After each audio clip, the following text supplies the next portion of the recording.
Dear Morgan, today is Saturday, November 13th, and boy, was it a big day. It was my 7th day in the wheelchair, and tomorrow is my last day, which is making me kind of sad. Anyway, today we went out for a total of 7 hours. I just got back now, and we did a variety of different things out in public. And it was a really good day. So around 1, we got on the bus and had another crazy bus trip, but we discovered that there's actually a seatbelt that I can hook onto the chair so that I don't shift as much. The only thing with that is that I don't know how I'd reach it if I was by myself. I don't think I'd be able to reach down there and attach it onto anything. So pros and cons, but at least it's there for safety, which is a good thing to know. Along the same lines, some of the doors that I noticed today, especially in the mall, the accessible doors, the buttons that are there for them, were put in these corners with really weird angles, so I didn't know if I could even get close enough to actually hit the button on the to open the door if I was by myself. So just another thing that I never really thought of before is where the buttons are placed and how easy they can get at. Some buttons are right on the doors, and when you press them, actually I didn't notice this, if it opened in or out, but I would have had to back up really quickly if it opened towards me. So one of the things you asked me to do is to go to a restaurant and try eating there. So today, Ian, Becca, Jen, Emma, Christy, and I went to sushi, this place called Yi Sushi, which is really good. It's all you can eat. Anyways, I first had wonton soup, and boy, soup is really an adventure when you can't feed yourself, especially with wontons in it that are really big. So I immediately put a bib on, and it was came really well in handy because I spilled some broth down the front of my shirt. Anyway, in the end, I ended up putting a straw inside the bowl of soup and drinking it that way. So it was an adventure because the spoons aren't really easy to be fed with. They're weirdly shaped. I don't know how to explain them. Interestingly enough, I found that being fed with chopsticks was sometimes easier to eat off of than being fed with a fork, which was really interesting because we all thought it was going to be quite the endeavor. So yeah, it was really interesting. One last thing, I was a little frustrated because every time that someone would walk by the table or come up to our table to put something down, they'd kick the back of my chair, so I'd get a little bit of a jerk. And then they'd put the food, if they were coming from my side, they'd put the food on the table over my head. And I was just like, oh, I don't know if I really enjoyed that. Like, I wouldn't mind beside me, but to put it right over top of my head and lean over me is a little frustrating. So we took the bus to the mall and then walked from the mall to sushi, and then after sushi we walked from sushi back to the mall. And the reason why I'm saying this is because we had to take sidewalks while we were going there. And one thing I didn't realize about sidewalks is that how much they inhibit communication between people who are walking along them, mostly people in wheelchairs. When you're walking and not in a wheelchair, it's easy to walk side by side and have a conversation. But when you're in a wheelchair, you tend to take up most of the sidewalk, and everyone either walks in front of you or behind you. And that really bothered me. I couldn't control the speed that I wanted to go. I couldn't control who I was walking with, and I couldn't participate in any of the conversations. So I felt really blocked off from everyone, and like I couldn't contribute. I also couldn't hear anyone on what they were saying.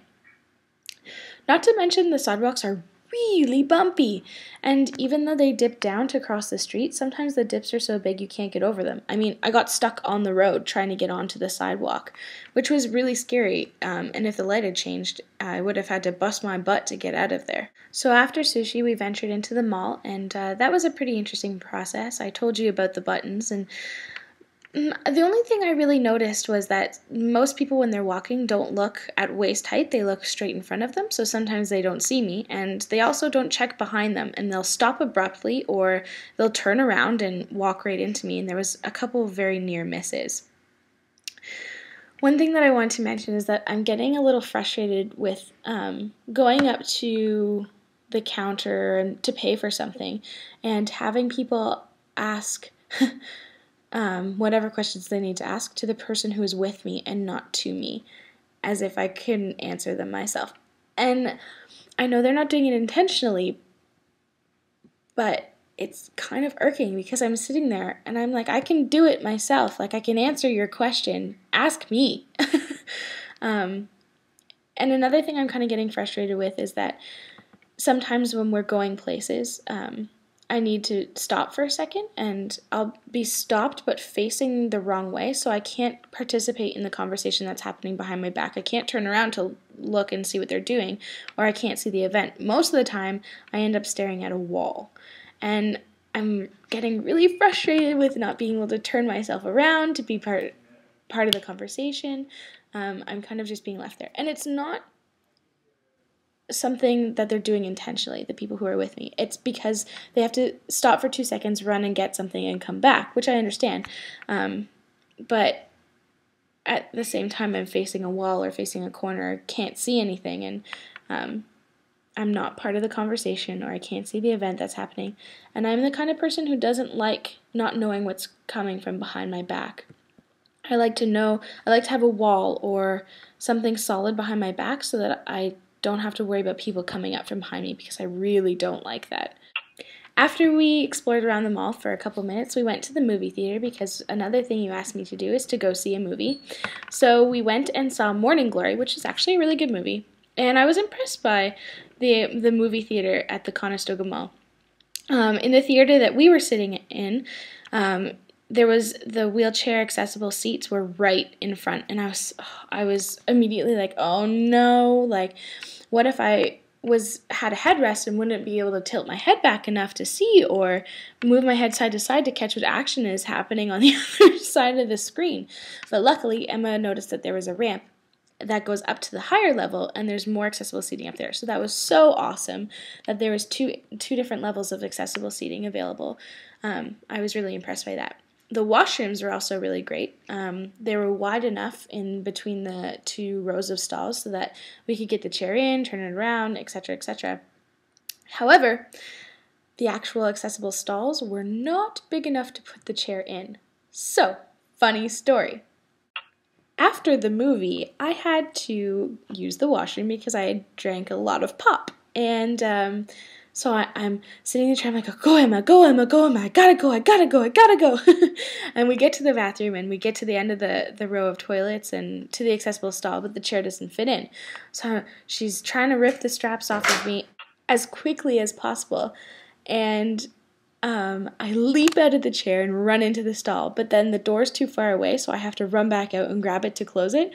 And as I'm closing it, these ladies that had been standing in line were just going, what? Because I was just unstrapped from this wheelchair, and then I just leaped right out and ran into the stall. But the thing is that I could not do that because the chair didn't actually fit into the stall. So it was a pretty interesting experience. I think I confused them a little bit, which I kind of feel bad for, but at the same time, their facial expressions were pretty funny. The bus ride back to University of Waterloo was really interesting. There were so many people crammed onto the bus. I had someone's elbow not even an inch above my head. If I had easily just sat up a little bit straighter, I could have totally knocked into his elbow. People were in, around me. Someone that I met on the bus actually was like, oh, can I just sit on your lap? Which we all kind of chuckled about. It was so crowded. And then when we got off at Conestoga, half the people in the front of the bus had to get off so that I could get back on again. And as they got off, people started walking onto the bus. And the bus driver was like, can you please back up? You can't get on yet. You can't get on yet. And people are like, bah! And trying to get on.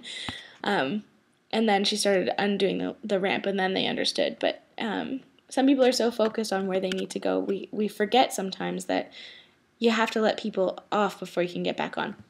And this is something that frustrates me everywhere.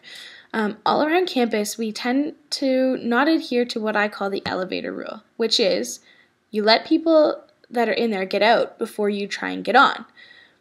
So if you're in a classroom and you're getting out, you go out and then the people come in. If you're waiting to go into a classroom, let everyone come out and then go in. If you're holding a door open, don't walk through it and then try and hold it backwards. Let the person walk out first and then walk in. I don't know. And walk on the right side. Like, stay on your own side. You don't need to take up an entire sliding doorway that's 4 or 5 feet wide. leave room on the other side for other people to walk in or out the other way. Just little stuff like that makes it really difficult to navigate the way around. And after we got off the bus, we went to the hockey game, and as we were coming back, one of my friends was standing there and said, "You know, this is really, really frustrating to see because it's so difficult for you to get around. They had to stop 4 or 5 times so that I could go all the way down to where there's some area that the sidewalk dips and then come all the way back to meet them where they had been walking to, whereas they could have just easily been back 5 to 10 minutes faster than we had to get back."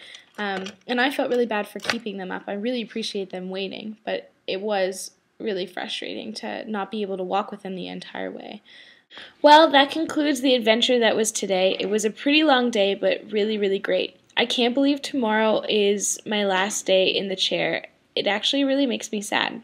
I'm looking forward to be able to get out and do all my hair and everything by myself, but not being able to be part of this chair anymore really makes me sad, and I've grown really attached to it, so it'll be kind of a sad experience, but a good one. It has been a really good week. Anyways, tomorrow I'm not really sure what's going to go on. A lot of finishing up, a lot of work for next week, but it'll be a good day. Hope you had a great night. Love you lots. Mac.